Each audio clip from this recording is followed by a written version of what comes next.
Hey, hey, Facebook Live MLA Challenge Day 7. Day 7 in the house. Hopefully the sun will stay out of my face for this one. And we're down at the barn. I chose to pop a squat, if that's what you want to call it, sitting down by on the side of the barn while they unload hay. We've got a ton of round bales that were being delivered today, and DJ is unloading them. So, hey, LaDonna, how are you? So, just got done, got the brows touched up, got them filled in even more. You always get 2 rounds. This is round 2. Hi, Christina. Hi, LaDonna. So they're a little darker than normal, but they are filled in pretty nicely. And yeah, we're sitting down by the barn, and I wanted to talk to you about something that's been on my mind all day. I posted about it this morning. Every single thing that I listened to, all the, my gratitudes. I was listening to TD Jakes today, and every single thing came up to this one. Thank you, Christina. This one thing. What CEO?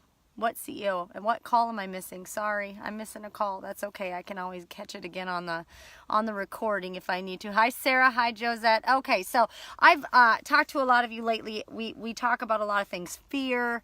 You come up with. We always have these roadblocks, and it's usually ourselves.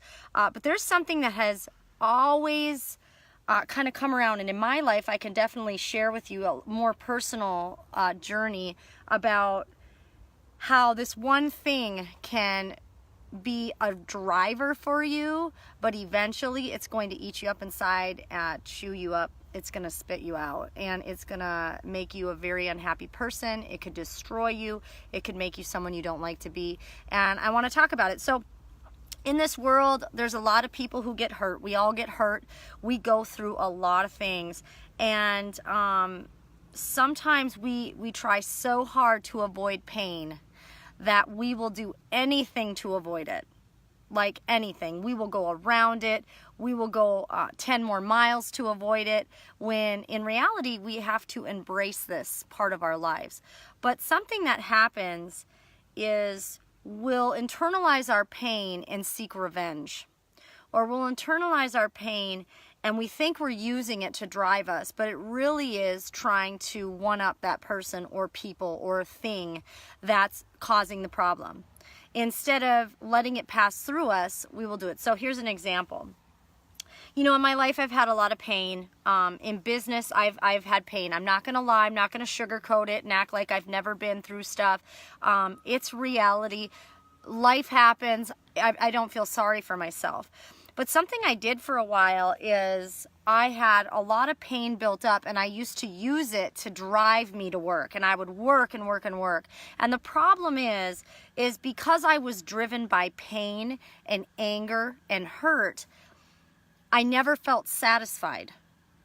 So no matter how much I succeeded, no matter how well I would do physically, I could transform my body, and I could feel good, and I could be strong, but I was doing it for the wrong reasons. Therefore, no matter how many times I achieved something, it was never good enough because it wasn't built with love.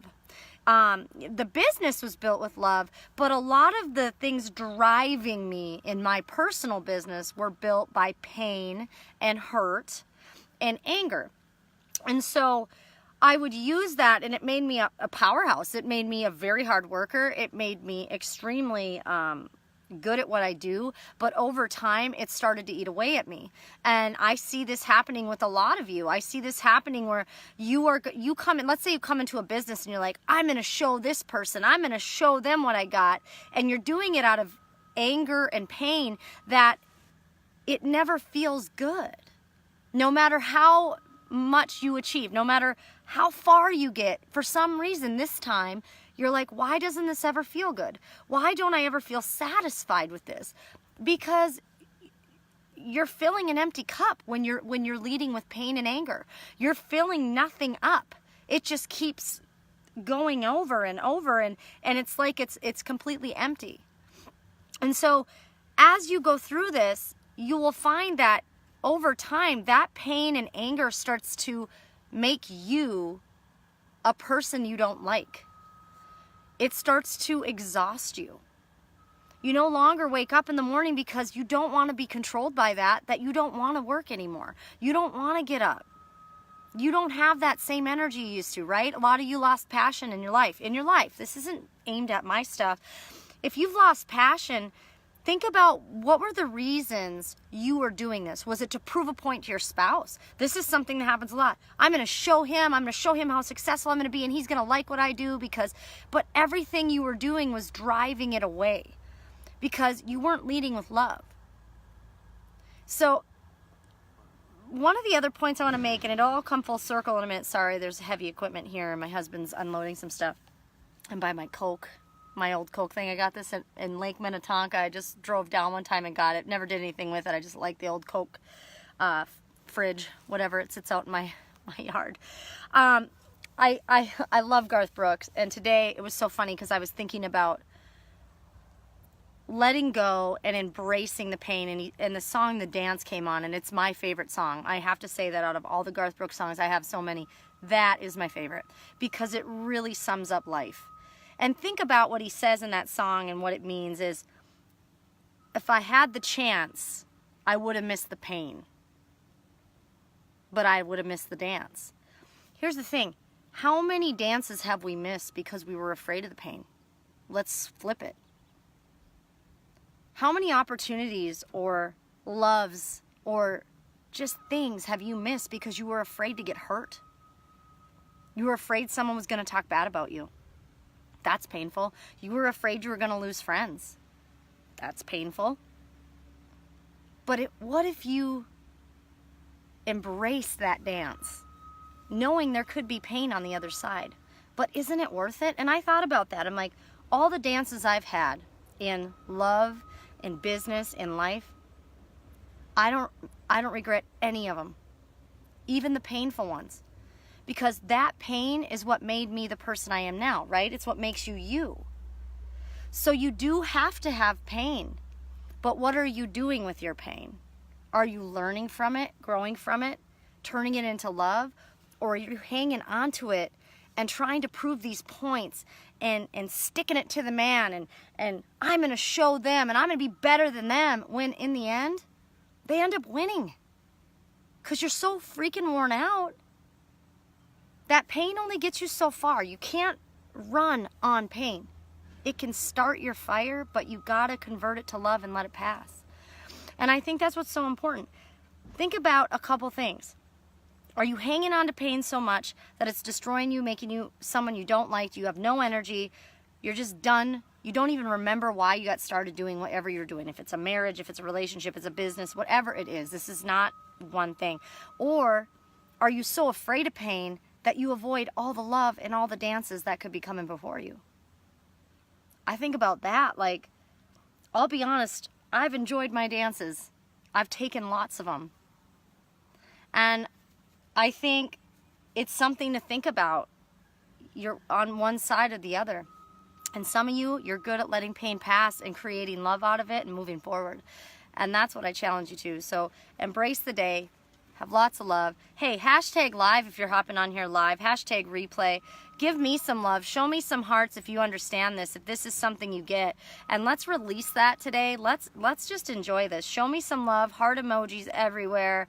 That's all I want to see, because enough. If you are living in pain, you have to release it, and it's time to move on. If you want to be successful, truly successful people, they're not out for revenge. They're not out for that yucky part. They're not in pain. They're in love, and they're in light, and they embrace those dances. And if you're ready to dance, show me a little dancing lady emoji. I love the dancing lady. Garth Brooks, man. Garth Brooks got me today. My favorite song. And it's true. I have gone through lots of great things and lots of hard things, and I'll tell you, I still love all the hard things that I've gone through. It's made me a better mom, a better wife, a better leader, a better woman. It's shown me who I am. It's shown me what I have, and it's shown me what I can conquer. So don't ever be afraid to do the dance, because even if it ends up bad, at least you got to dance, right? So live in the now. Enjoy those times. And if you're going through something, thank God you're going through it, because He's showing you what you can go through. Right? I love you, John. Thank you, Deborah. Thanks, Yetta, #live. Yes, my dancing ladies, Garth Brooks the dance. That was my theme of the day. And if you're going through pain, let it pass. And if you're driven by pain and anger, you have to let it go because it's going to destroy you. It's going to eat you up. And I see a lot of beat up people who don't have any more passion because they don't even know what they got started for, okay? So let's all enjoy the dance. If you're going through hell, keep going through it. It's going to get better, and on the other side, you're going to see what you lived through and what you can endure, and it's going to get better and better. So MLA Challenge Day 7 in the books. Like, comment, and share this if this meant something to you. Have a great night.